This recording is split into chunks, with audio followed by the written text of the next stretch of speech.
ook meteen. En ik heb een gouden ei. Jim toch, wie moet echt even naar die spitkate in de Harkema? Ja, Van waar? maar gewoon leuk.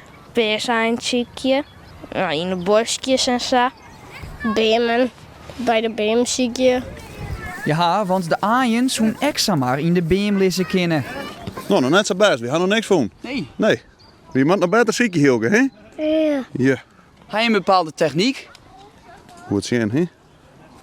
En in de BM zien? Daar best ook goed in, hè? Hoops wel in te vinden hielke een aai. Ja. Maar waar verstopt het al die aaien? Nou, geweldig, hè? Ja, het bloedt altijd een feest. En het is verste prik. Dus het was de eerste dag, dan is het spitkate. Intussen had de Peerske Haze aardig wat ondervinding. Net alleenig met het verstopjen van aaien, maar ook met bijen. Ah, dat is net zo moeilijk, hè? Dat lijkt me altijd wel. Dus ja, dat is allemaal klaar. Dus oud ben je de beste Peerske Haze die er bestaan kan. Nou, dat weet ik net. Er zijn meer wijzen die dat kennen, maar ik. Zo, ik ken heel goed met Ben omgaan, dus ja, dat scheelt wel. Dat is wel goed mijn naam. Van alle dagen dat vrijwilliger Willem Wening bij de spitkate is, winnen dit een van de mooiste.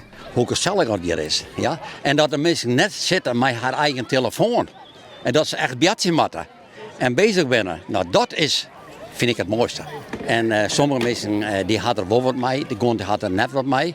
Ja? Maar het is ik even wat ik zei, Peersk vieren. Mijn man hier plezier maatje. Zoen je ook nog lang wijzen wollen? Zolang ik ken, doe ik het. Zeker 80 wezen, zolang ik zong ben, dan doe ik het gewoon.